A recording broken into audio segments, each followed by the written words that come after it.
Do not adjust your digital device. What you are about to see and hear may shock and appall you.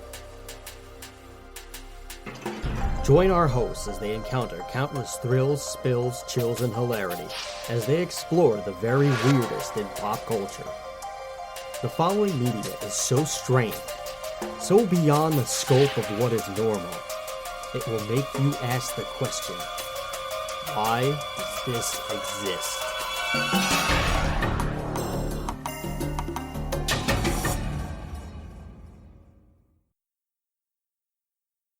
Hello everybody and welcome to another episode of Why Does This Exist? I'm Chris. And I'm Rob. And today we are talking about a video game. We are in full swing of November. We will no longer be discussing Halloween related things, but we will be talking about whatever the hell we want and occasionally some Thanksgiving things a little bit later.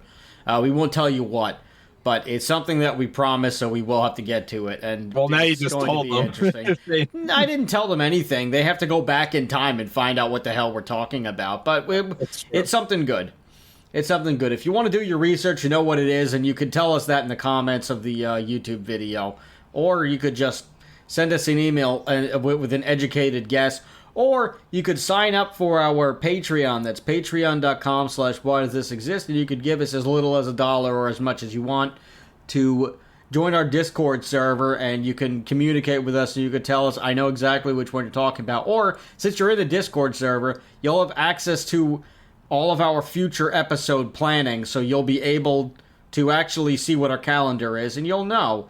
And that might make you smile, or that might make you want to yell at us, which you could do so on the Discord server, and you could yell at us, and we have to take it, because we've already taken your money. As you know, we are Why Does This Exist? We are a podcast that speaks to and about anything weird that happened in pop culture.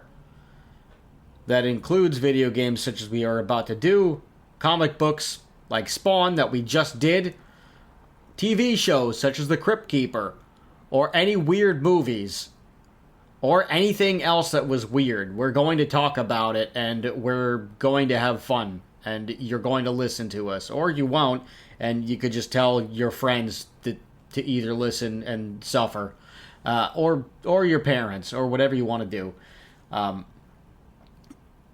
You can find us wherever you get your podcasts. If you do, we would greatly appreciate it if you gave us 5 stars and a review to just help bump us up and help more people find us, and you'd be able to support us in that way. Like we said, you can go to patreon.com/whydoesthisexist, and you can donate to our Patreon, and you can basically buy us a cup of coffee, and that would be really nice. Money is tight, times are short, the economy is crazy. That's all the politics we'll try to talk about today, because we don't like to, because we're not fans of turning off half of our audience every week, so let's not do that. You can also find us on social media. You can find us on Facebook and also the Twitter machine. Whether or not we pay for a blue check, that's up to us, but we probably won't. You can also email us at whydoesthisexistshow@gmail.com, and you can also check out our website, whydoesthisexistpod.com, and we've got a bunch of articles on there that our man Tony is always writing and putting up that, well, it'll make you smile. And that's kind of the best part. Or you could check us out on our YouTube channel. We have full episodes. We have some bonus material on there, like music that we can't show on certain episodes because of the rules of Spreaker, and we like being on Spreaker as a host, so we choose not to violate those policies. But we can throw them up on YouTube, which YouTube doesn't love us, so we won't love it back. Yeah. So if you want YouTube to love us, then you could go on to our channel, Why Does This Exist, with a question mark. Like and subscribe, enjoy our clips and our episodes, and just have a good time. That's the news. Here's the weather. You are now about to witness the strength of street knowledge from a ragtag group of rogues So let's get on with the goddamn show. What do you got for us, Rob? So we're doing Diddy Kong Racing, which was an N64 game. Came out in 1997. It was the second major kart racing game on the Nintendo 64, following Mario Kart 64, of course, which I believe was a launch title. So Diddy Kong Racing came a year after launch. And Diddy Kong Racing was actually released because the development of Banjo-Kazooie had been delayed, and Nintendo needed Rare to put out a game for the Christmas season to 1997. Yes. So they took a game, it was a racing game that they were developing, and that they didn't like the IP for, and decided to change the IP to Diddy Kong, and have it as Diddy Kong Racing. So the idea to use Diddy Kong was actually Shigeru Miyamoto, which is probably the greatest video game person to ever enter the world of video games. Without him, Yes. there is no Nintendo. So it was his suggestion that Rare use Diddy Kong as the IP, because they knew from the Donkey Kong Country games and Donkey Kong Country 2, Diddy's Kong Quest, or Diddy Kong's Quest, they knew that people liked the character. Yes. So even loved. So they knew he was something good to run with. It was originally the IP that they were originally thinking of was it was going to be Timber the Tiger, who was going to be the star of the game, and it originally it was originally supposed to be a real time strategy game called Wild Cartoon Kingdom, and it was kind of Disney World like in a racing game, and then they changed the title to Pro-Am 64, which they still weren't crazy about. Yes. And they had two teams. One was working on Diddy Kong Racing or Pro-Am 64, and the other one was working on Banjo-Kazooie. And because Banjo-Kazooie got delayed, they ended up being forced to shift over to Diddy Kong Racing, and they made that, and they already had most of the game built out as Pro-Am 64. They just had to put some window dressing on it. Yeah. And they were able to bang that out before Christmas 97. But Nintendo's other game that they had been working on too also was delayed. So by like a freak of nature thing, all of the money that would have gone into marketing for Banjo-Kazooie and Nintendo's game, since they couldn't release the games, they poured all of the money into Diddy Kong Racing and all of the promotion and everything, and it became a huge success, like millions of times over. But it's also a great freaking game. I personally think that it's the best racing game ever created. Well, it was the reason why it was such a unique kart racing game, which I liked it a lot, and I actually kind of liked it more than Mario Kart 64. Is that it also had the hovercraft and the planes, and every single racetrack you could do like a race with the cart, the plane, or the hovercraft, and like it was really unique the way you could do 3 different races on the same track, and it felt like 3 completely different games. Right. And when you got to the reverse courses, when you unlocked the backwards courses, it felt even more different. Yes. But that also came when they decided to make the switch to Diddy Kong Racing and put new characters and IP, because the thought was, well, we can't just have a Mario Kart clone with other characters. We need to do something different than any other racing game. So let's add still thinking about the Disney World and Wild Cartoon Kingdom stuff, they decided to let's throw in an adventure game element to it too. Yes. And they also thought, well, it's still just cars. We should let's add let's add the different vehicles. Yeah. So this was a time where it was still video game development was not as advanced as it is now, where at this point people were still they didn't really know why they were using triangles and specific geometric shapes. They just knew, okay, well, this is like the default shape that you would use in this situation, but they didn't really know why. A lot of it was still paint by numbers. So they took a lot of risks making the game and like making sure that it works. Because I mean, now you have probably thousands of different game engines that you could choose from, but back then you only had a handful, and you had to just program it from scratch and hope to God that it worked.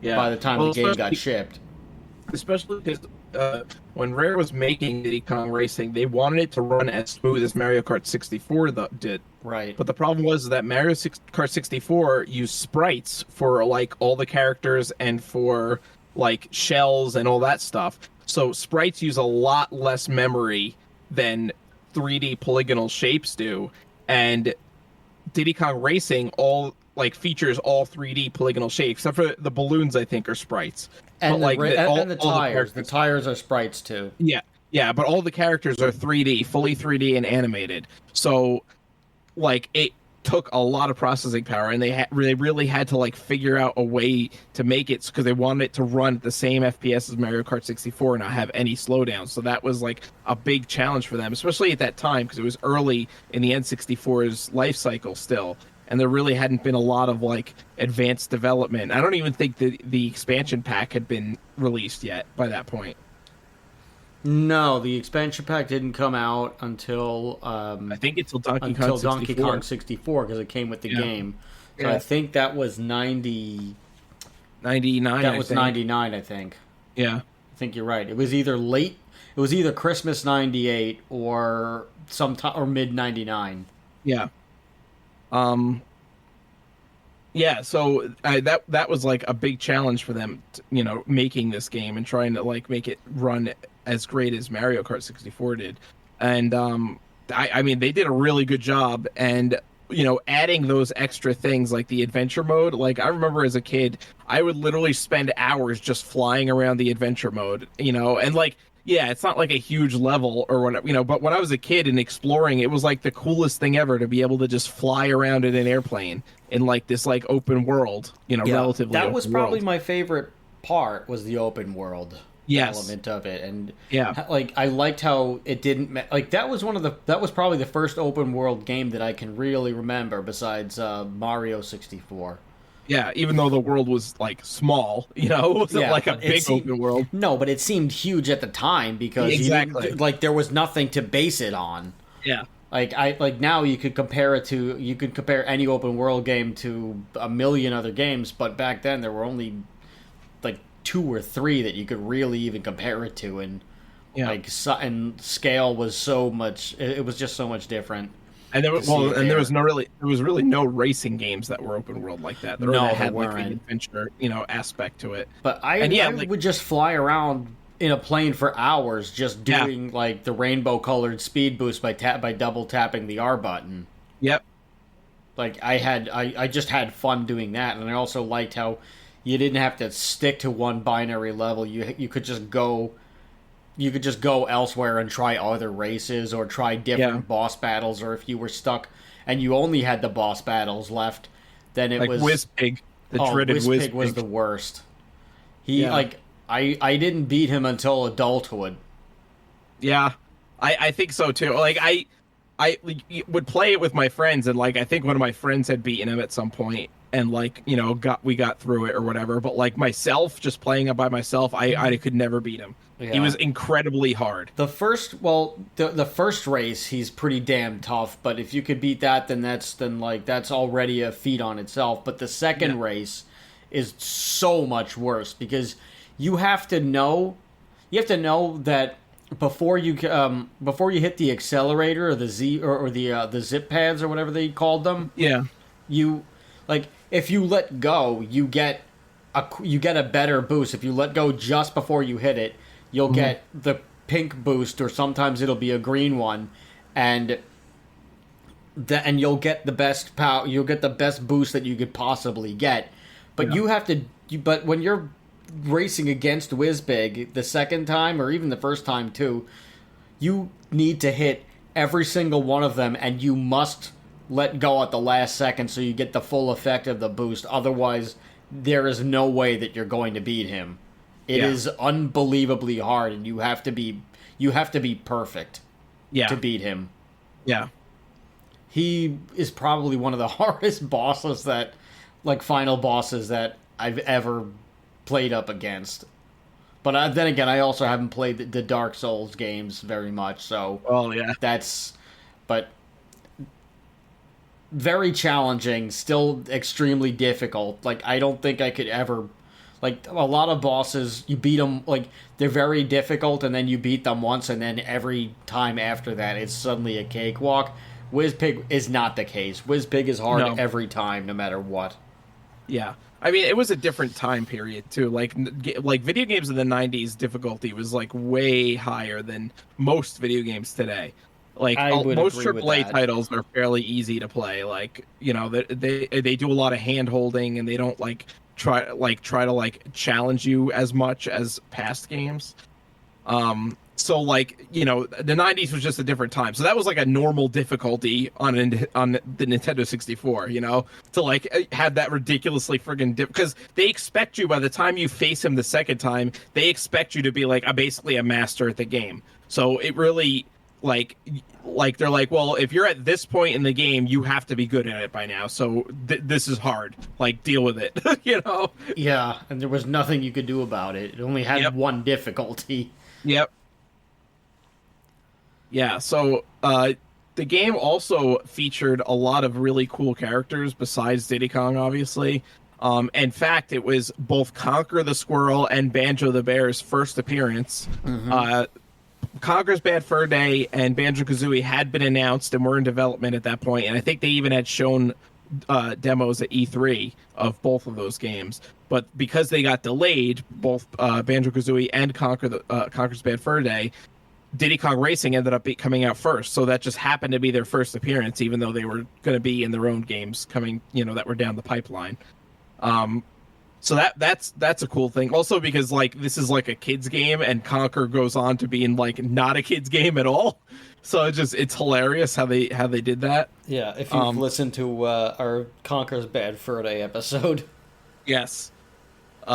There was also Crunch the Kremling, who was just a random Kremling that follows Diddy Kong.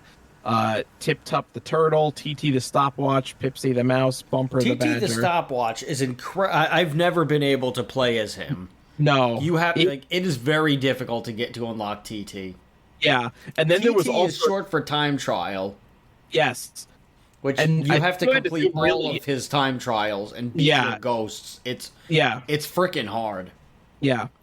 I was going to say, there's also another hidden character, Drumstick, who I think you only get after you beat the game, if I remember correctly. No, you have to beat Wizpig the first time. Okay. It's after the first Wizpig race when you beat him. Yeah. That there's when you go to the pad in the middle of the aisle that has Taj the genie, who is an Indian elephant and not a caricature of his race at all. There is nothing racially insensitive about an Indian elephant named Taj, who is also a genie and rides on a magic carpet and speaks in a very obvious Indian accent. There's nothing racially insensitive about that. Yeah. He's at least a blue elephant. I don't know what that has to do with anything, but at least he's blue. He was my favorite character in the game, but you can't play as him. I wish you could. Yeah, that would be awesome. If they ever do a remastered version of Diddy Kong Racing, I really hope they include him as a playable character. And, I think, they might have a good chance of doing a remastered version because, it would be hard because Rare owns the IPs of Banjo and Conker, but at the same time, they just had Banjo-Kazooie in Smash Brothers, so obviously, Microsoft is kind of willing to work with Nintendo a little bit, so maybe they can... And you can play Banjo-Kazooie on the Switch, Yes. on the Switch if you have the premium Nintendo membership or whatever it is. Yeah. Microsoft is willing to work with them for the right price. Yeah. So it could happen. But yeah, to unlock Drumstick, you go to the center of the hub, and I think you go to the center of the hub, or you go by the water around there, and there's a frog with a what do you call it? It has a red rooster bill or something. and you have to run over the frog, and then the frog turns into him, I think. And Drumstick is the best racer on the island, allegedly. Yeah. My go-to was always it was either Bumper the Badger, who's just okay, but his his handling is better than most of the characters. Mm-hmm. But my guy was Tip Top the Turtle, because Tip Top was deceptively very fast. Yeah. I used to play as Banjo a lot, and I think I also used to play as Bumper, if I remember correctly. Yeah, Bumper was pretty well-rounded. I didn't actually ever select my character based off of, like, their stats, though. I would just, like, select because I liked them. Like, I was like, oh, no, cool, Banjo. That was why I picked them, too. I didn't know anything about stats. Yeah. But I always went with Tip Top, because, I don't know, there was just something that I was just drawn to Tip Top for whatever reason. Yeah. May have been, like, the way that they sounded. Yeah. Like, when they did, like, the few, like, voice lines that they had was really just stating their name, and then, like, their little, like, thing that they did when you picked them. Yeah. So, like, I don't know. There was just something that I liked about Tip Top, so I always went with him. But he was actually very fast. Yeah. And, of course, they would do that. He's a turtle. Yeah. I also want to comment on the power-ups in this game, because I really like the way they did them in this. Like, so basically all the power-ups are in balloons that, like, are floating or, like, on the ground throughout the course. And each, like, colored balloon is a different color power-up. Like, the red ones were missiles. I think blue was oil slick. And if you were in a plane, it would, like, make, like, a smoke screen behind you. That was green. Oh, was that green? Mm-hmm. So blue was booster. Blue was the speed boost. Yeah. And you also had the yellow and purple one, which was like a shield. Yes. So the cool thing about it, though, is that if you get 3 in a row of the same color balloon, you would get, like, a more powerful version. So, like, there was 3 levels. You can get, like, 2, and, like, the rockets would be, like, slightly better, and you could launch 2 of them, I think. And then if you got 3, you would get, like, 3 rockets, and they were really good, and they homed in. If you got the 3, I think the first one was just the 1 rocket. The second one was the homing missile, which was my favorite. Okay. Yes. And then the third one, you just got 10 rockets. Yeah. But my favorite was always the homing. Yeah.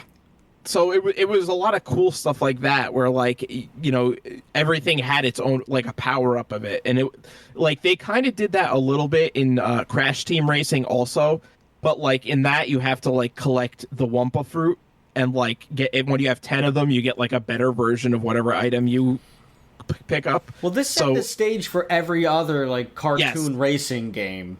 Yes, pretty Everything else has, every cartoon racing game has mirrored the format of Diddy Kong Racing in one way or another. Yes. Yeah, I mean, there's definitely clear influence in Crash Team Racing and later kart racing games from Diddy Kong Racing. I mean, really, besides, there wasn't really many kart racing games out at the time. Like, there was Mario Kart, obviously. Pretty much just Mario Kart. Yeah. CTR didn't come until 1999. So it was like Diddy Kong Racing was really, I mean, there might have been some obscure ones that not a lot of people played that were, you know, on various consoles, but like, really, I mean, there was also Nicktoon Racing, and there was a few other fringe ones. I don't think any of that came off. I think really Diddy Kong Racing was really the second big kart racing game after Mario Kart. Yeah, because it was set up as a Mario Kart killer, basically. Well, it wasn't really a killer, though, because it was still Nintendo, so it wasn't like they were trying to kill their own game. Right, but I think they were definitely trying to compete with it and go a step beyond. And make it, exactly, and improve on the model. So, like, if you think of Mario Kart as creating the genre of kart racing, then Diddy Kong kind of, like, perfected it and started, like, the ball rolling on innovation. Right, plus you also have the soundtrack, too, which is composed by David Wise, who's done a ton of the Rare games. Yeah, so it's awesome. It's amazing. Yeah, this is, of course, very flavorful and very fun.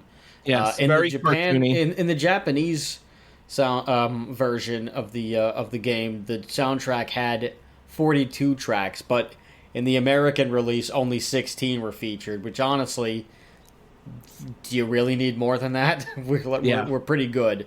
I also will call out the boss battles, too, because the boss battles were really crazy sometimes. Yeah. Like, I loved how... first of all, I loved how you had them there, but also you had to beat everybody twice, which was sometimes a big pain in the ass, because the first time it was like... for some of them, the first time was hard enough. Like the dragon and the octopus, it was hard enough to beat them the first time. Yeah. But the second time, it was like bastardly hard. Like I remember I had the biggest problem with the octopus because he was so massive that like he was also pretty fast, but he was just so massive being in his element that like he would barely touch you and you would lose. There would be nothing, like you'd spin out and you'd lose before you knew it. And the walrus, because he was also massive and they made him so much faster. Uh-huh. So it was a pain in the ass. The dinosaur isn't too much harder the second time, but he's the first one he shouldn't be. And the dragon, I don't remember how much tougher the dragon was the second time. I think he's a little bit tougher, but nobody was worse than the walrus and the octopus for me. Yeah. But I loved that. There is a plot of this game, by the way. This game does have a real storyline. So, for whatever reason, Timber the Tiger was originally supposed to be the star of this game before they brought Diddy into it. And Timber is still like... he's a supporting cast member. But Timber the Tiger... this must be in the notes of the booklet, because they do not explain this in the video game. Timber the Tiger's parents own the island, so you're on their island. So they must be in the 0.001%, and just decided, oh, our island really isn't that great. We should go on a getaway.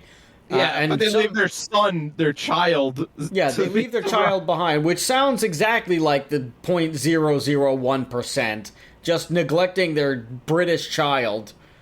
I have no idea if Timber's parents are British. Timber might just be adopted. Who knows? It's basically just Home Alone with extra steps. Yeah, I guess when you think about it. They leave him there, and they go on a holiday with their friends, the Kong family, or the Kong clan. So they go on an adult vacation with Donkey Kong and friends, and DK abandons Diddy, and Timber just stays home basically. And they're like, oh, we have this whole big giant island. Let's just leave our son in charge of it, who is like, what is he, like 8 at best? Yeah. Let's just leave the kid there, and let's hope for the best. All right, I'll see you. We'll see you later, kid. Just you figure it out, because there's no nanny or anything. I mean, the only other adult on the island is really Taj the genie, who just shows up when he shows up. He's the nanny, I guess. I guess he's the nanny in a way, but there's all these other racers who are just there. Like he's Timber's Alfred. Yeah, I guess. So Crunch the Kremling just follows Diddy from Donkey Kong Land for whatever reason. He just decides, oh, well, Diddy's going to a mysterious island owned by that rich kid Timber, so I guess I should go there and see if they have bananas or something, instead of just raiding the place, or just deciding maybe this is the perfect time to get out of the Kremlin business. So maybe that's where I'll go to and spend the rest of my days, just on this island undetected. But she ends up racing with him anyway. I don't know, but Timber and all of his friends who are there, for whatever reasons, they're either on the island or they got to the island. It's not explained why the rest of them are on the island. But Timber decides, hey everybody, we have an entire island. Let's go racing, which honestly is a pretty good idea. And what happens is Wizpig shows up from his home planet, which is called Future Funland, which must be anything but. Either WizPig was too mean, so they evicted him from Future Funland, and they were just like, we no longer can have fun because you're here. You've sucked all the fun out of Future Funland, so please get the hell out. Or WizPig was like, I've sucked all of the fun out of Future Funland. I'm gonna go find some more. I'm gonna go suck the fun out of something else. So he decides to go to Timbers Island, because why wouldn't you just, if you were in the Future Funland, wouldn't you look to see where the wealthiest people are so that you could take over their home planet and just take out the elites? If I was an alien, that's probably what I would do. Looking for conquest, not giving any extraterrestrials out there any ideas. In fact, they're probably already like 30,000 steps ahead of me. So they're probably, if they are doing something like that, they probably just got all of their space rigs they've pretty much just got them all locked on their targets, and they're just kind of waiting at this point. Which, by the way, I was thinking of this. This is an activity the aliens could be doing. I'm going to tie this together somehow. This is what they could be doing while they wait for their imminent takeover of Earth. They might be singing certain songs to themselves. They might be playing games to pass the time. So a game that I came up the other day, and maybe I should save this for the Christmas episode, but it's too late. If you sing Santa Claus is Coming to Town, but you replace all mention of Santa Claus with various historical figures that are infamous for doing not great things, the context of the song changes dramatically. For example, and I won't sing this, for example, if Joe McCarthy was coming to town, the song is, listen how the song changed. Oh, I'll sing it. He's making a list. He's checking it twice. He's gonna find out who's naughty or nice. Joe McCarthy's coming to town. He sees you when you're sleeping. He knows when you're awake. He knows if you've been bad or good. So don't be a commie. That's basically the song. Joe McCarthy and McCarthyism will do very bad things to you, and when he's coming to town, you better not be on his list. Yeah. That's basically it. If you don't know what I'm talking about, know your history. You should research McCarthyism. Jabroni. Yes, you jobber. You extreme jobber. Yeah. But maybe that's what the aliens are doing. That's a game to pass the time. Just something that they could do while they wait to conquer Earth and its elite. It is also... Your Name Here Is Coming to Town has become my new favorite pass the time game. 99 bottles of beer on the wall had a great run, but this is my new favorite. I for one welcome our new alien overlords. I do too. How much worse could it be? I'll vote for you can vote for Kang and I'll vote for Kodos. Okay. We'll see what happens. Anyway, so and then I'll be like, don't look at me, I voted for Kang. Yeah, exactly. And I'll say, don't look at me, I voted for Kodos. Whichever one's worse, we'll say the opposite. Anyway, so Timber the Tiger ends up getting all 8 of these races. Like, he gets challenged by WizPig, and oh, by the way, WizPig drags all of his henchmen over. And there just happens to be the perfect areas of the island where they can make their humble abodes. Just perfect settings for them. How convenient that an octopus would be able to take over a part of the island with water. Yeah. Or the dinosaur taking the mountain, or the dragon just taking the farmland area, and the walrus just taking the island that has all kinds of various climates. Why wouldn't it have a winter section? Why not? Exactly.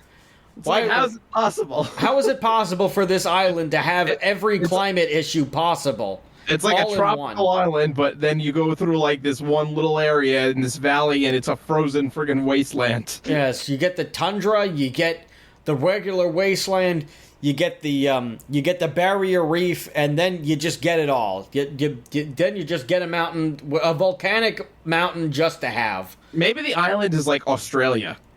It has to be. Maybe Timber is Australian and not British. That could be it. Or Yeah, because Australians go on holiday too. this is true. I mean, this is also you did bring this up before we got on the air, but by Timber bringing in all of his little friends, this does bring Banjo and Conker into the same universe as Mario. And yes, because Mario is in the same universe as Donkey Kong. That's been obviously established, like, because, Mario's first appearance was in Donkey Kong. And, Donkey Kong was a Mario enemy for a long time in his arcade days. And then, they made Mario kind of do his own thing, but there's always references to Donkey Kong in Mario and vice versa. So it's pretty established that Donkey Kong and Mario are in the same universe. So by extension, Diddy Kong is in the same universe. Well, plus sharing the original Mario game. Right, exactly. And so Conker and Banjo are also in the same universe because they're in the same universe with Diddy. So therefore, Mario's in the same universe as Conker and Banjo. They might just live in like different zones or countries or something like that. Or I mean, it's kind whatever of the landscape is. Yeah, it's kind of implied that the Mushroom Kingdom is like almost like an alternate dimension or something. It's not just like Mario goes to like a distant land. Like it's like an actual like he he's gets transporting into the pipes. And exactly that brings him to an alternate world. Yes. So or maybe that brings him into the center of, maybe the Mushroom Kingdom takes place in the center of the earth. Maybe that's where the portal is. It just takes him down to the center of the earth. Hollow Earth theory. Now we're getting into freaking some conspiracy shit. Listen, that's very possible. I mean, for all we know, Timber's Island has it is some sort of a Pangea where it has dinosaurs. Everything. There are dinosaurs there. It's the land of the lost. Oh my God! Yes, that's what it is. Because there's dinosaurs and dragons and giant squids and giant walruses. I don't know what the giant walrus is there for, but it's just there. You need something in the tundra. I feel like an abominable snowman would have been more fun, but that's okay. The walrus is still he's a dick, to be honest. All of the bad guys are dicks. Yeah. Except the dragon. I'm sorry. Except the dinosaur. The dinosaur's not so bad. The dinosaur kind of just seems like he wants to he just likes racing up the mountain. Yeah. For some reason, the dinosaur always reminded me of John Goodman. I don't know why. Well, he was a dinosaur. Remember that movie? We're Back? Yes, he was a dinosaur, but he wasn't the Triceratops. That's right. He was the T-Rex. He was the T-Rex, which actually that'd be a good movie. That'd be a good movie to do an episode on. Yeah, that would be a good one. I like that movie. Yeah, I like it a lot too. Anyway, the dinosaur always reminded me of John Goodman, not because of the movie Dinosaurs, but I don't know. There was just something. We're Back. Not face, yeah, that's true. That's another show that we could also do an episode on. Yeah, but. Maybe we should just do a dinosaur month. Yeah. That might be fun. Anyway. So the dinosaur always reminded me of John Goodman for some reason. I guess something about his demeanor or like his voice just reminded me of John Goodman. I'm not sure why. Yeah. But anyway. Better than the Golden Girls being Kiss. Oh God.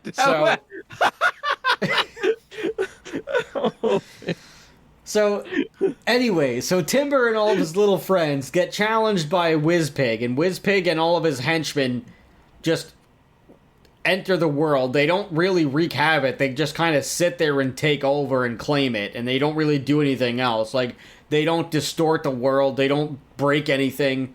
They don't cause natural disasters. They kind of just sit there in their quarters, and they're just like, all right, I'm taking this part of the world. You can do it too. Like, all right, I got the mountain. Which piece do you want? Well, I want the winter section. All right, and you dragon? Yeah, I'm pretty good with what the hell would you call it? With the fields and the meadows, I'm good with that. So they divide and conquer, but they don't really like. There's not really like a war or anything. The island looks exactly the same. All that really happens is that Drumstick the Rooster who is allegedly the best racer on the island. He races Wizpig and he fails, so Wizpig turns him into a frog. Yeah. But that's about it. And then Taj shows up and he's like, "Oh, hey, you should really help these guys." I'm not going to do the accent because I really don't feel like getting canceled today. Maybe next week, but not today. But Taj shows up and he's like, "All right, I'm gonna help you," and they're like, "Okay." And Taj helps you get the golden balloons and everything like that, so that you can advance in the levels. It's not really it's part collectathon. That's also part of the adventure element, but again, it's a little more loose. Yeah, that's Rare's was Rare's thing. You know, a lot of their games were like collect a lot of stuff. Collect all the different pieces of jiggies or whatever, like in Banjo-Kazooie. So it made sense for them to do it in the racing game too. Have it right racing where you have to collect something. Right, and I mean, you also get to do that the second time around, so you have to beat each level twice. Yeah. Also, and you do get to race Taj, which is also why I'm kind of I've always been annoyed that Taj was never a playable character or unlockable, because you do race him in the game several times, and each time you unlock a new vehicle. That's how you get to the hovercraft and the plane. You start off in just the car. And so he did have his own mechanics and everything, so I never understood why you could never play as Taj, but I always thought that I always thought it'd be cool if you could use him in the final battle against Wizpig and that's it. Like, you can only use him in the final race because he's the only one who would be able to do it, and you're helping him get more powered up. But that would make sense, but it doesn't happen. Yeah. So, well, I guess it kind of makes sense because Taj, I think, is supposed to be more like the advisor, the trope of being the wise old wizard that guides the main character. If we're gonna go to the hero's journey, yes, which everything does go back to, except there is no refusal of the call. Yeah. It's just Timber passing the buck to everyone else. That's true. So Taj is kind of the wise old, person that guides them, So for him to beat the one that has to beat the boss, that's kind of a cop out, it shows that the main characters didn't grow throughout their journey. That's true. If we are looking at it from that perspective. Thank you, Holtzfeuer, for bringing for bringing this to light. I'm still reading the book because I've been very lazy, but I have 50 pages left. Nice. You're farther than I am.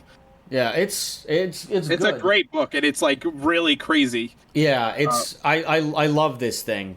Yeah, I love this book. I might end up owning it at some point. I mean, technically, the library doesn't know that I checked it out. This is a long story. So I've been reading. I've been reading books I've been taking things out from the library, which happens to be conveniently across the street from me, which is nice. For about a year now, and I've checked out several books, and there was one particular evening I was with this particular book, I was reading it, and my wife was like, "Hey, you've had this book for a few weeks. When is it due?" And I'm like, "Oh, you know what? That's a good question. I don't know. Let me go to the library and find out." So I go to the library. I ring up and I pull up my library card in the computer. I check my info to see what I've got, and it comes up blank that there's no book that I'm using. And I'm like, well, that's not true. I've rented this. I've had this book for several weeks. What gives? So I thought nothing of it. I thought there was maybe a glitch in the system. So that something was down because it's a public institution. So of course it's not well funded, and the machinery is outdated. So I thought nothing of it, and I went home. So the next day I told her, I was like, hey, I went to the library and it didn't come up. And she's like, really? That's strange.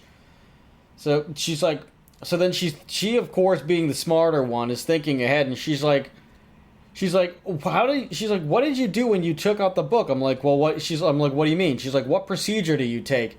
And I'm like, well, I go to the library, I see if they have the book. They usually don't. So I go to the front desk and I ask the clerk if they have the library book that I'm looking for. They look it up, they don't, and if it's in the system, they just get it shipped over from another branch in the library. And then a few days later, they send me a text or they call me, and I go pick it up, and then that's it. And she's like, what do you mean you pick it up? I'm like, well, it's sitting on the shelf, it has my name on it, and it's like the holding shelf for people that they've placed orders on books for. And I go to the shelf, I look for my book, and I take it home with me. She's like, do you go to the clerk and tell them that you got the book? I'm like, well, no. They've already got it in the system that they got a book coming to me. So I just go take it. I just go check it out and leave. And she's like, she's like, you've been stealing from the library for a year. They're going to send Bookman, the library cop, after you now. And I'm like, no, I give the books back. And she's like, no, it's not the fact that you give the books back. It's the fact that you have not gone to the library and told the person and told the receptionist that you have the book that they have ordered for you that you are now taking out. And I'm like, but no one has asked me anything. I've never been charged for anything. I just give them, she's like, how do you give the books back then? I'm like, I put it in the chute. I'm done reading the book. I put it in the chute. It's like nothing ever happened. And I'm like, I'm not stealing from the library. She's like, you're stealing from the library. But you're really not stealing because you're putting the books back. No, I just assumed that once they called me, they auto-checked it out for me. Yeah, and it's not there in a couple of days. They put your name on it. They have to. I think it's probably auto-checked out, and you're just... Maybe like there's some glitch that it didn't appear that you had checked it out. I have no idea. They have to like freaking put your name on it. Like you tell them what you want, they order it for you, and they put your name on it and put it on a special shelf. It's got to be checked out. There's no way. That's what I assume. That's why I assume there's no reason why I should tell them, "Hi, I'm checking out the book that you ordered and like placed my name down and called me." Yeah. For it's like Like at that point, wouldn't you just auto check it and just tell me when it's due? Yeah. That's maybe that's not the case. Maybe I have been stealing from the library. It's like if you go to Wawa and you order on the Wawa app and like you pay for it, you don't have to go up and tell the friggin' clerk, "Oh, hey, I'm taking my food now." It's just there for you with your name on it. Yeah. You know? I don't know how else to explain this, but I don't know. For all, if we do go to the if when I do leave this mortal coil, I end up going to hell, and I'm confused, and I think, and I ask the county demon clerk or whatever, and Malbolgia. if I ask the Malbolgia at the gate, and I just say, "Hey man, I think there's a mistake. I'm not really supposed to go to hell. Am I? I didn't lead a sinister life. I didn't cause travesties, and I didn't destroy any harm." For anything, like what the hell, like no pun intended, what the hell landed me in hell? And the demon just looks at the record and goes, "Oh, well, you stole from the library all those years." Yeah. Like, then I'll know for certain. Yeah. But until then, back to Banjo-Kazooie. So this incompetent little tiger shit he instead of saying, "Well, this is my island, I'm going to defend it." He's like, all right, he wrangles his friends and the best racer on the island who can't get the job done and just says, "Oh, well, any of you guys just, figure it out and we'll try to stop this whiz-pig guy because I don't want my parents to find out that, like, because if my parents come home from vacation and they find out that I lost the island to a wizard pig, I'm going to get grounded." Timber the Tiger is basically Butters at this point. And He doesn't want that, so he just makes it a free for all. Anybody who beats Wizpig, just figure it out, and we'll have a big party after we beat him. And we have to stop the bosses too. Yeah, so I don't know, but I appreciate the bosses and everything. Wizpig is not very nice. So he just takes over the land because he takes what he wants, and he's a big wizard pig, and he has magic, and what are you going to do about it? Taj, the only other magical being who I guess lives on the island or something. Maybe he is Timber's guardian. We don't really know like what Taj's deal is. Well, I wonder if Wizpig is like a reference to Ganon from The Legend of Zelda, because he's a pig that's also a wizard. Possibly. And like we said, Shigeru Miyamoto, who is the founding father of Zelda, basically. He's the founding father of every Nintendo franchise. He is the godfather of Nintendo. Yeah. So perhaps maybe that was like a thank you or like an homage to Ganon, or maybe Shigeru Miyamoto gave them more insight to go with Wizpig, to how to create the villain that they wanted for this adventure racing game. Yeah. So anyway, you also end up using the different vehicles against the henchmen too. But you play every level twice. That's what I was getting at. Yes. The first batch of races is fine, and then the second time, first you're just getting the balloons, but the other races, because you need a certain number of balloons in order to advance to the boss and the other levels of the island. So you beat the first thing, then you beat the boss the first time, and then the boss after the fact is like, "Hey, you beat me. Like, now try my challenge." And the amulet challenge is you have to collect the coins, right? Is that the second time, or that's the? I think that's the. It's the second time. Is the silver coin challenge? Yes, basically. Yes, that's what it is. Dastardly hard. That's a pain in the ass, because the silver coin challenge, you not only the first round, you just have to win the races. That's it. The second round, you have to win the race, but you also have to collect 8 coins that are scattered throughout the track. Yeah, and they're not in, like, obvious areas. They're, like, off to the side, and so it's really hard because you have to collect the fucking coins, you have to do it within 3 laps, and also you have to make sure you win the race, too. Yes. Like, you have to veer off course to get these coins, so you end up getting fucking screwed over, like, in the race. So it's bastardly hard. It is a trifling task.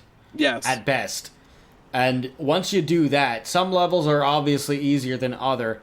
And once you do that and you get all of them, and you get all of the balloons and you complete all of the challenges, then you're allowed to race the boss a second time. And the boss is significantly harder the second time around.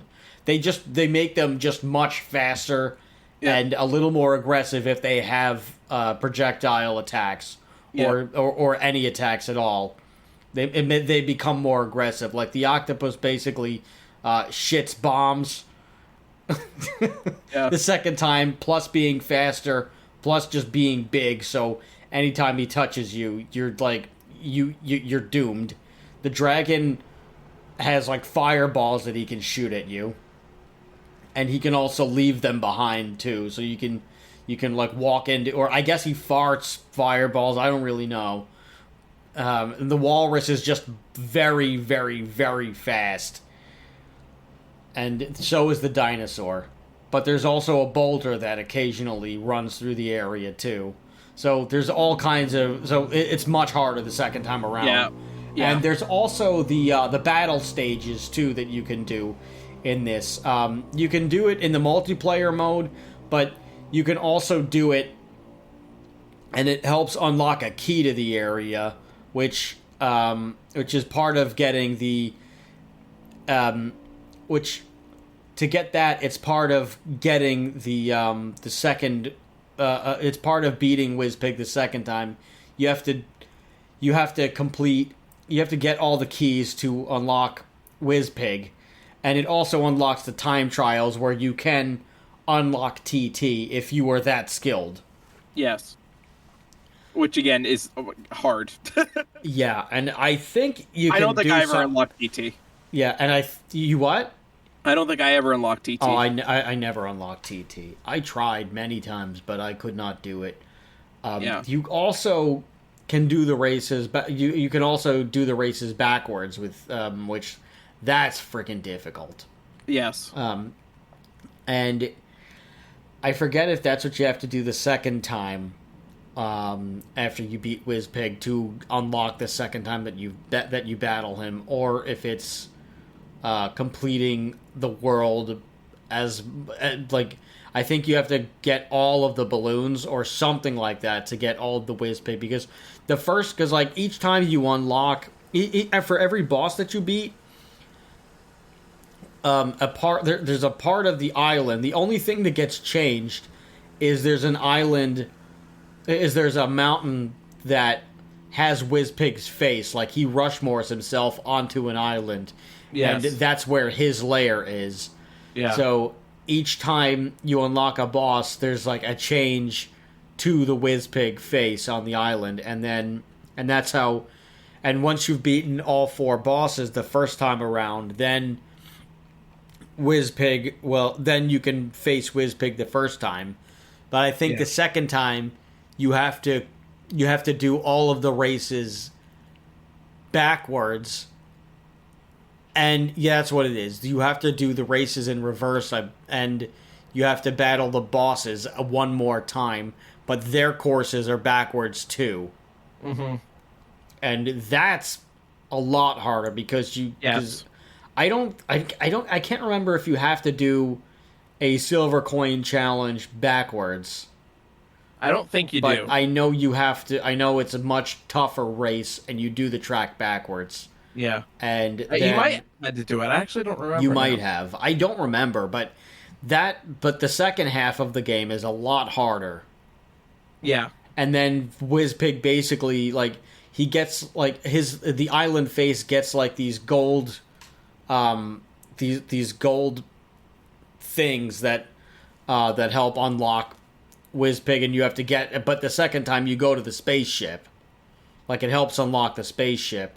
Yeah. And WizPig gets, I don't know, the island gets a Phantom of the Opera kind of look to it on the WizPig face when you get the gold pieces. But it is a nightmare. Yeah. Facing WizPig the second time to make sure that you beat him.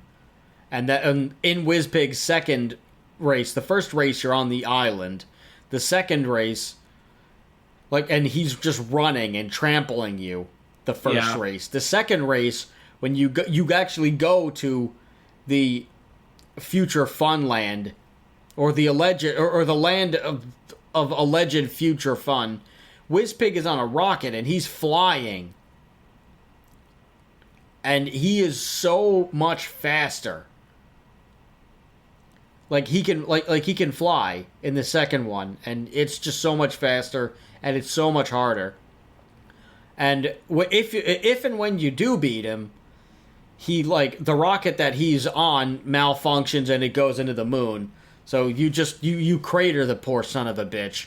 And then everybody has their big festivities. Timber doesn't get grounded. I guess Diddy just chills and does whatever he was going to do when he goes home.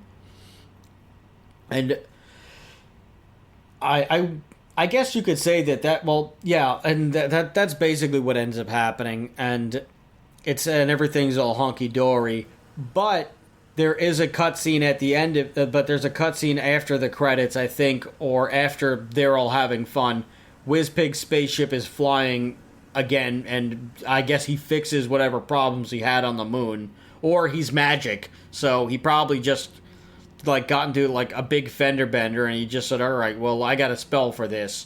So he just fixed the ship and everything, and he's just flying through the air, just getting ready to do damage somewhere else. So I guess you really didn't do that much. It sets up a sequel, and they were going to, and they had planned to do some kind of a sequel for the GameCube, which it on the launch at E3, there was, like, in the launch package, there was video footage of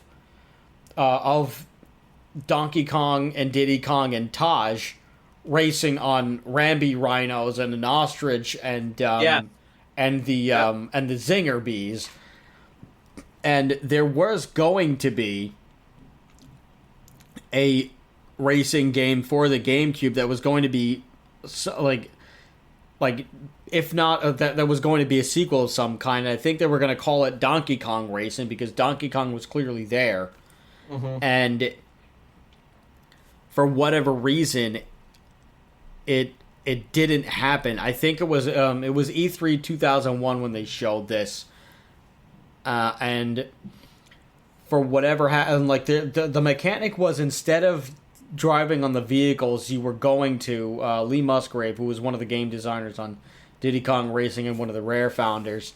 He said that the game was going to be Donkey Kong Racing, and it was going to be, you were going to be riding on the Donkey Kong Country animals as opposed to the vehicles, which I would have liked to see that change, and I bet it would have been fun, but part of me probably would have longed for the vehicles as well. I probably would have missed the vehicles, but possibly not too much, because that was one of my favorite parts of the Donkey Kong Country games, was riding on the animals. Mm-hmm. Although I'm not sure how you could ride a zinger, because if you touch the zinger, it you can get hurt and die. Be impaled. Yeah, so that's just not a fun thought. No. Ooh, unless the Kong clan is into that. I'm not sure what. I don't know. Maybe Timber's parents are freaks, and that's why they couldn't take the kid on that getaway. I don't know. Maybe there was some kind of an orgy or something going on, and wherever they were going on a race, wherever they were going on a getaway. Maybe Donkey Kong. Maybe it was just Donkey Kong, Candy, Cranky, who could just watch, I guess, and Funky Kong just getting funky on some island with various other animals from the Rare universe.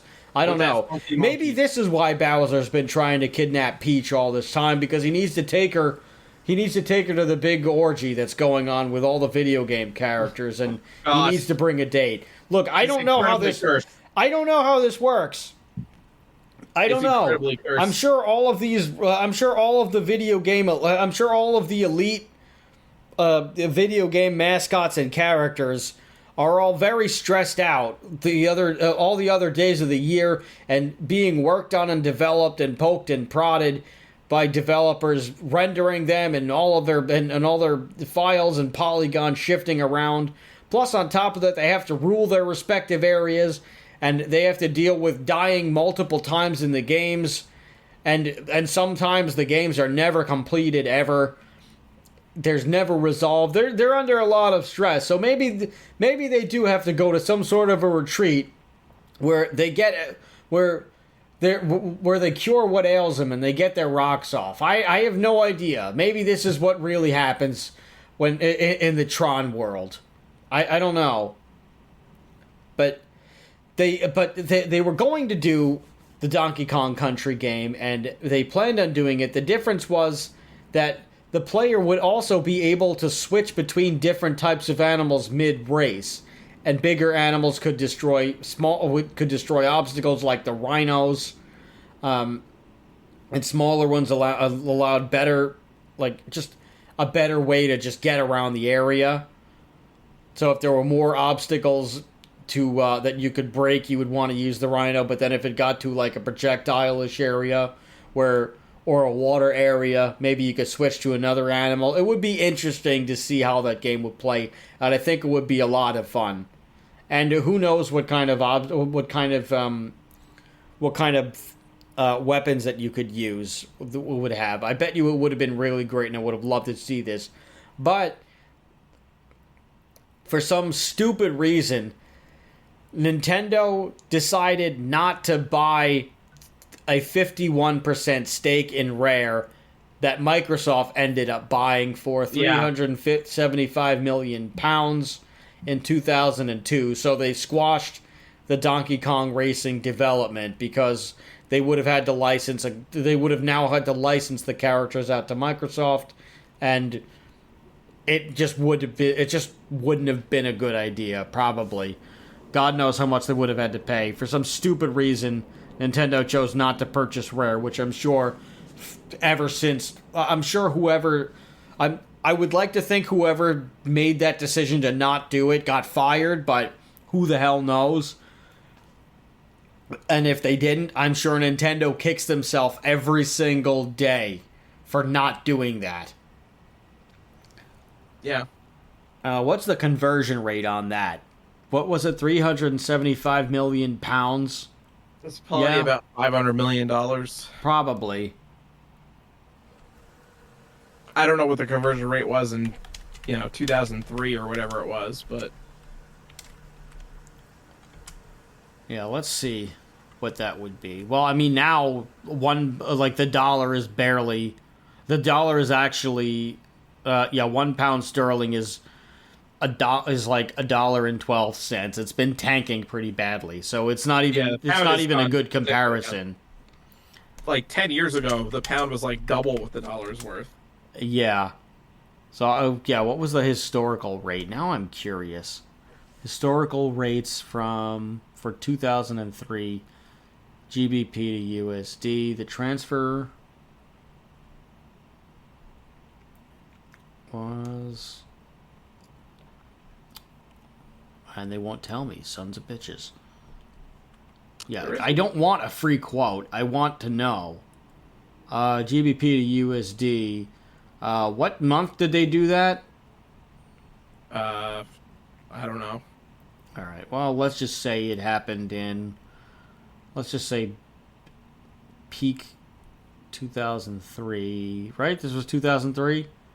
I think so. Yeah. All right. Peak 2003. It was almost double. It was about $1.75 USD. 2002. So okay, 2002. So 2002. Let's just say December 2002. It was 1.58 and change. Right. So yeah, about $1.50 for GBP. Mm-hmm. So the conversion rate on that is you're probably right. It probably is about 500 something million. Yeah. So for some stupid reason, Nintendo didn't buy him, and they probably kicked themselves because God knows how many they could have made this game. They could have definitely had a Banjo-Kazooie game on the Switch. I mean, well, they would definitely have it on the Switch now, but they would have had a Banjo-Kazooie or Banjo 3E on the GameCube. There's just so many missed opportunities. A Perfect Dark sequel, another GoldenEye game or another Bond game similar to GoldenEye. And how many other characters would they have made? They could have done a Conker's Bad Fur Day sequel. There's so many things that they could have done that we don't live in the universe where Nintendo made the right move that year. And it's a shame because I bet the games are freaking awesome. But it didn't happen. They didn't do the game. And after the buyout, they created a prototype for on the Xbox of something similar that could do something similar with Rare. And it just didn't work, and they just scrapped the idea. And Donkey Kong Racing became something similar to it was going to be called Saberman Stampede, and then that game got canceled due to a lack of focus. And Rare didn't understand Microsoft's hardware, and Microsoft gave very little to no direction on things, as we pointed out in the Banjo-Kazooie episode from way back, the second episode of this very show, that Microsoft bought Rare and did not really know what to do with it or any of its IP. So it was very hit and miss as to what came out. More miss than hit. Yes, sure. I would say more hit than miss as well. A miss Then hit. Yeah, I'm sorry. Did I say hit then miss? Yeah. Okay, no, I meant miss then hit. Very, like, you could count on one you could count on one hand the amount of good things that Microsoft did with Rare, and you probably don't even need to use the whole hand to even, like, it's very sad, and it did not happen. So they didn't really know what to do. They also thought about, there also was another sequel that was going to happen on the Game Boy Advance, and I don't think it happened either. It was called Diddy Kong Pilot, where you were only going to use the plane. Yeah. And then it became Banjo Pilot after Nintendo sold the Rare share to Microsoft. And yeah, that I don't really know if it was any better. I never played it. They were also thinking of doing something called Diddy Kong Racing Adventure, which was a rejected pitch to go to the GameCube, and that didn't happen either. So it ended up just being a wash, basically. They never even announced that the Diddy Kong Racing Adventure game, and it's just like they only figured that out in 2016 after a video game archivist acquired the prototype and published a video about it. So it wasn't even supposed to be like that. So people weren't even supposed to know about this. And then since they decided that Timber was no longer going to be this, since Timber was originally the main character of Diddy Kong Racing, and then they decided not to because Godfather Shigeru told Rare like it is. Rare thought about keeping Timber as the main character in the next game, and Timber would get his own game, and it was going to be called Dinosaur Planet for Nintendo 64. Timber was going to be a time traveler into the prehistoric era, kind of like Ocarina of Time, but kind of not, and then they eventually replaced it. They eventually scrapped Timber completely, and that wound up becoming Star Fox Adventures for the GameCube, which that game, I never played it. I heard it's okay at best. I've heard mixed things about it. Yeah, I've heard that it's just I've never heard it's a great game. I've heard it's okay at best. Yes. It's just the problem is it's just not I guess we could do that at a later date, a Star Fox Adventures episode. I would have to get my hands on a GameCube again and play it. I don't know if I don't own a GameCube anymore. It'd be hard to find too, the Star Fox Adventures. Probably would. I don't really know You how can much. have a hard copy of it. Maybe. I don't know, because I mean, I'm sure they printed it to death. So maybe there's a lot floating. Yeah, but not around. Not a lot of places sell like old GameCube games anymore. Oh, there's you probably have to buy it on eBay or something. There's a couple of places by me that do it. By me, there's like nothing. Oh, okay. Yeah, I've got two retro game stores right by me, which are pal Johnny. He works at one of them. Yeah, he helps them out with like just a little bit of everything, and he mods a lot of their consoles and things, and fixes. He mostly does repairs for the store, and customers. How much is Star Fox Adventures?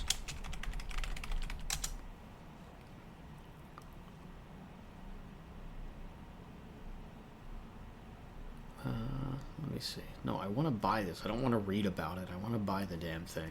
Or I want to pretend to buy it. I'm doing this for entertainment. This is research. Oh yeah, you could get it like it's very cheap. Actually, the survival kit guide, whatever the hell that is, goes for $275 used, but I don't even know what the hell that is. But you could get Star Fox Adventures on eBay for at most I'm seeing $27 used. Oh yeah. Yeah, you could get like I'm also seeing it for $12 with the black label, whatever the hell that means. I guess not the greatest hits or whatever it is. Refurbished one on the player choice, whatever. it is. Here's $35. It's not going for too much. So you could actually get a pretty good copy of it. Like, well, there you fairly go. cheap. So that's not too bad. Yeah, Player's Choice used, you could see it for, I'm seeing that for $50, but yeah, it varies from like $15 to like $150. It's not specific. Oh, the Japanese cover is actually pretty cool. Yeah, so Cool. you could pick up a copy of it like fairly easily if you want. Yeah. But yeah, for whatever Anyway. reason. Anyway, We're way off track now. yeah. So, Anyway, Timber got canned because nobody wants a game with a stupid tiger as the mascot. yeah. Especially a wealthy elite tiger whose stupid parents went to go have sex Possibly somewhere. Australian. Possibly Australian, who went to go. They just went to go fulfill their needs. They went to go sit on a fucking zinger. Yes, yes, they did. Probably several zingers. I'm not sure what's going on at these fancy areas, but who the hell knows? You don't want to know what they do with Randy the Rhino. I don't want to know. Let alone leave Ramby the Rhino out of this. I think I would like to know what kind of trouble they're getting into with On Guard the Swordfish. Oh, no. Who knows? They have also got that spider from the second one with the running shoes. What's that about? Yeah. I have no idea. Or the ostrich. Who know what are they doing with that ostrich? Do they prefer that do they prefer the ostrich buries its head in the sand or not? What's going on there? These are questions that will never be answered. These are questions we don't want the answer They to. probably should never be answered, but regardless, they did do a remake of it in 2007 for the Nintendo DS, which is just called Diddy Kong Racing DS. Just your basic. You could actually play Taj and Wizpig in this, which is interesting, but you could not play Banjo and Conquer because they were now the IP of Microsoft.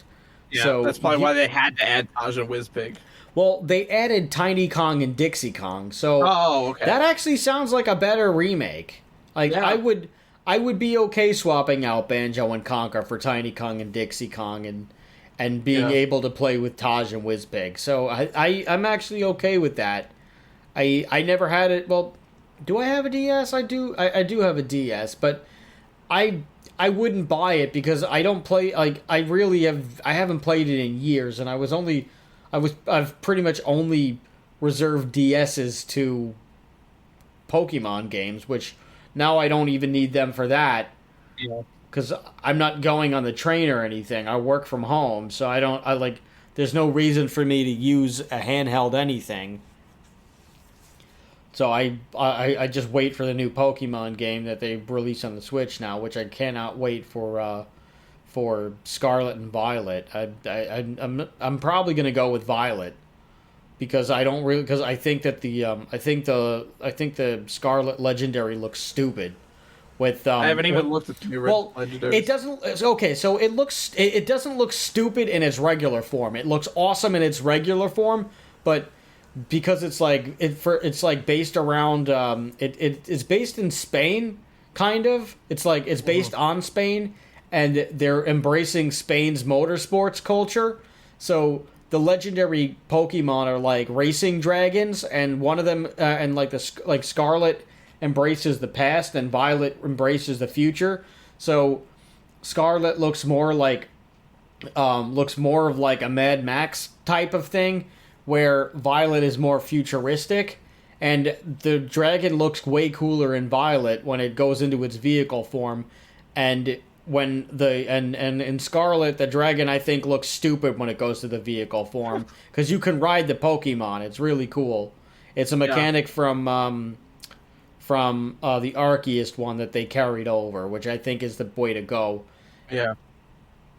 But they convert into vehicle forms, which is really awesome. But I just think that the vehicle form of the the Scarlet one looks stupid, so I don't want it. Anyway, that's my tangent on the new Pokemon.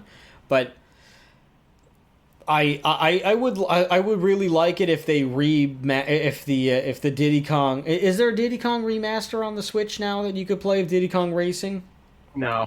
Okay, if it does come to the Switch, and they are able to add Tiny Kong and Dixie Kong, and still somehow keep Banjo and Conquer, and add Taj and Wizpig, I would be sold on that. Mm-hmm. I would be so happy if they brought that over to the Switch. And I would also love it if they could do a sequel. Like we said before, It seems like Microsoft is a lot more willing to work with Nintendo on things now. Yeah.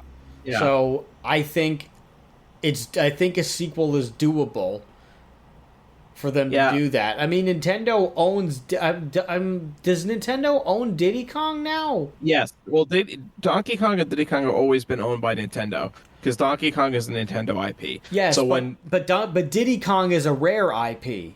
No, yeah, but Diddy Kong was created specifically by Rare. It's still a Nintendo. Country. He's still a character. He's still a Nintendo character. Oh, Rare just developed Donkey Kong Country for Nintendo. Right. So it wasn't like it was like all the Rare games were Nintendo exclusives, but they specifically Nintendo was also, it was Nintendo and Rare made Donkey Kong, so Nintendo owns the IP to Donkey Kong. Okay, that would make sense then. Yeah. All right, so they could still do the game. They still could do a sequel, even if they don't want to pay to have Banjo and Conquer in the game. Yeah. Because no characters had specific arcs. This was before a lot of games. This was before games regularly just had character development and story arcs and CGI and everything to do it, and cutscenes to do everything. CGI, what am I talking about? This was just the storyline was very basic.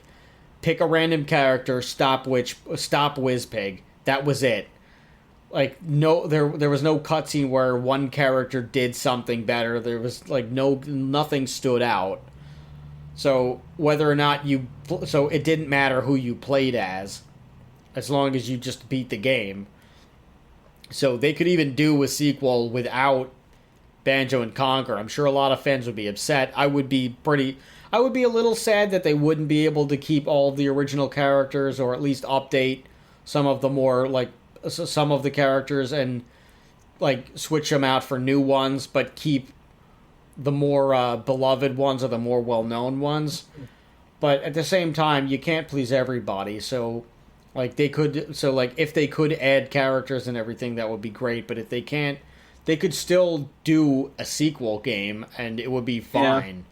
So I think it would behoove Nintendo to go ahead and start working on a Diddy Kong Racing sequel, because the world wants it. A Donkey Kong Racing game would even be fine if they did resurrect that. They could why wouldn't you want to do it now? Yeah. The game's nearly 20 years old. No, I'm sorry, the game's nearly 30 years old. Right? No. 97. No. It's 20 something years 20 old. something years old. 25 years old. Yeah, so why wouldn't they do that now? 25 years old. They probably just think that there's just not enough demand for it. Oh, bullshit. They should. They should test. They haven't even released it on the N64. Well, I was going to say they should test the waters and release the remastered version. Well, it's not really remastered. Well, the remake. It's not even a remake. It's literally just when you're playing those N64 games on the Switch, you're just it's basically playing an emulator. I mean the DS version.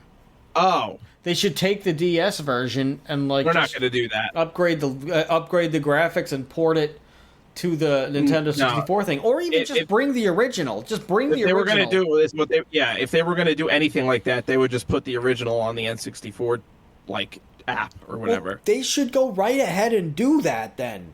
Well, they should, and but test the waters with it. They've been just really slow with putting out new games on that one. Specifically, that one for some reason, it's been like they at first were like putting out like a new one every month, and now it's like been like every 2 months or something. Like they just added Pilot Wing 64. Huh. I wonder if subscriptions have not been what they hoped, so they're releasing less, or maybe they only had like maybe they only had like a really great starter list, and now they're just kind of like, well, I think they can also can we do? Like, I guess they can't do any licensed.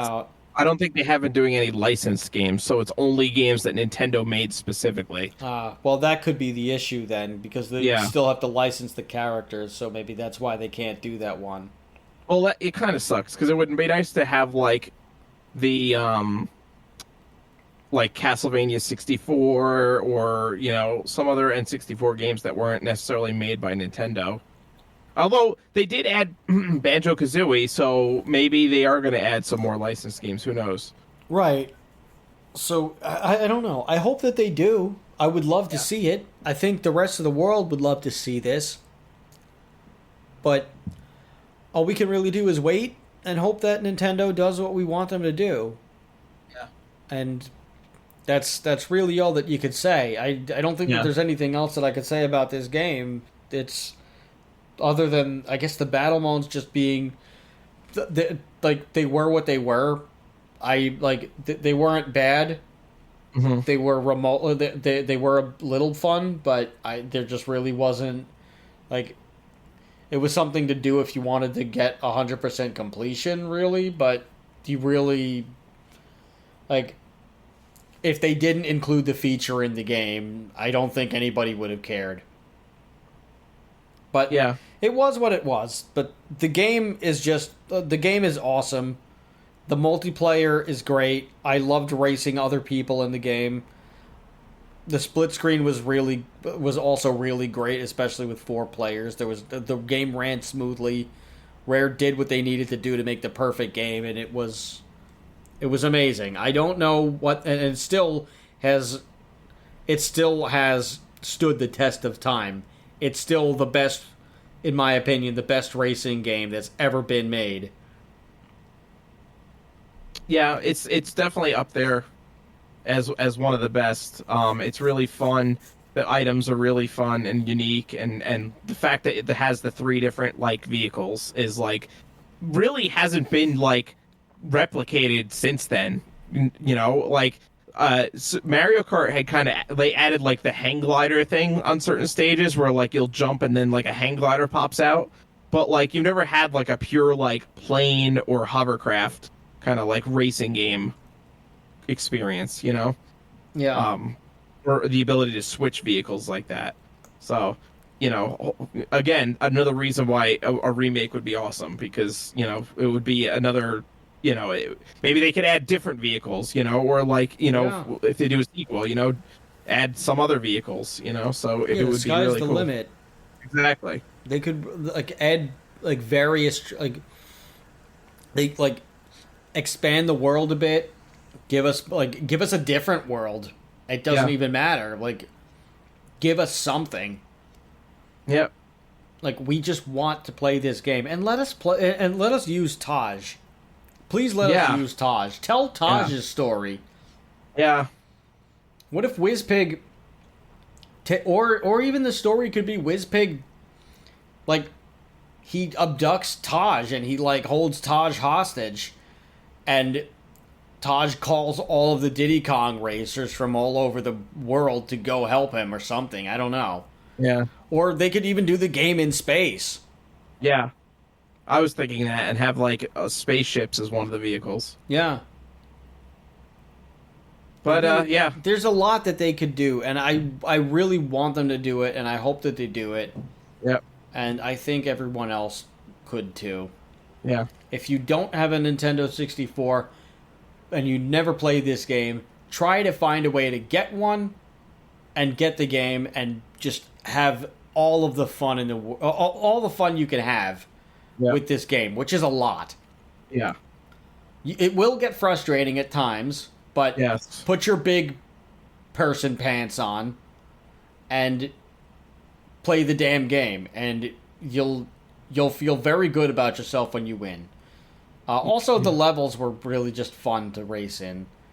Yeah, They were like, they're really they were, and it was cool that they had like a different. My favorite was the Haunted Woods because the Whizpig ghost would come out of the shadows and try to get you, even though nothing happened.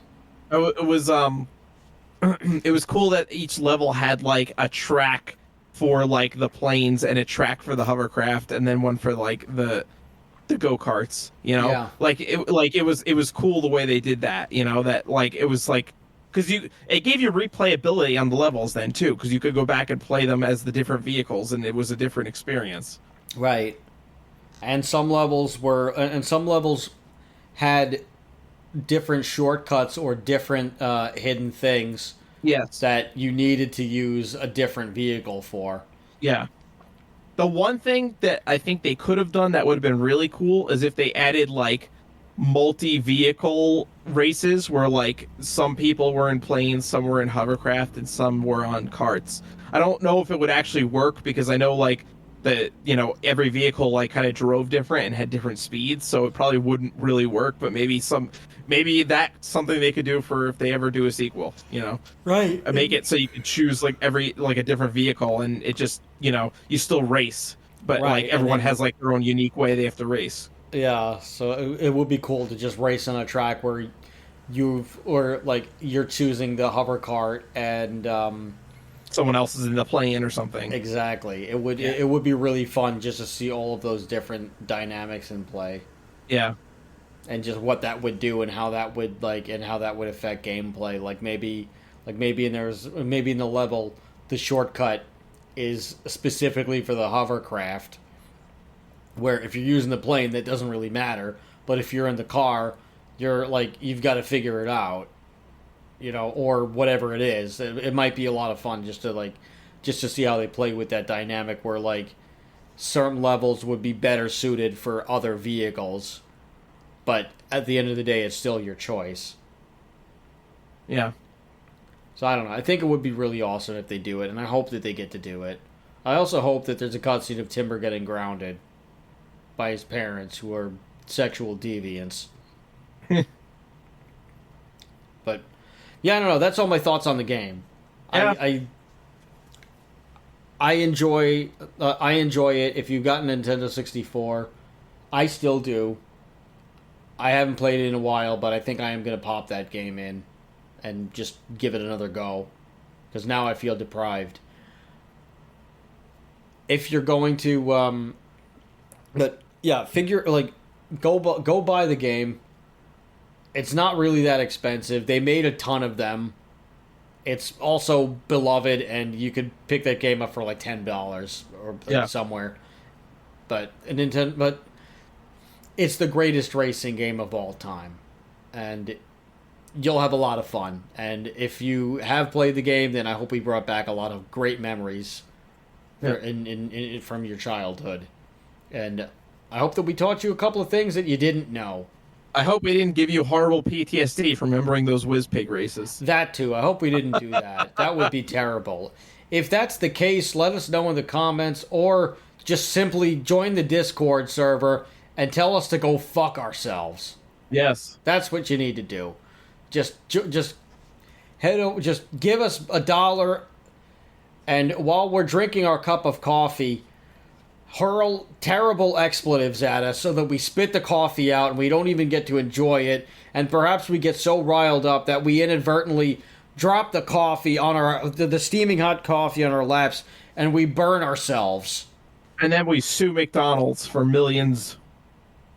I won't ever buy coffee from McDonald's, but I'll pretend. I'll say I bought McDonald's coffee anyway.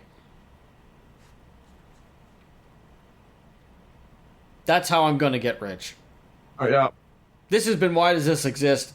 I've been Chris. And I've been Rob. And remember, question everything. Good night, everybody.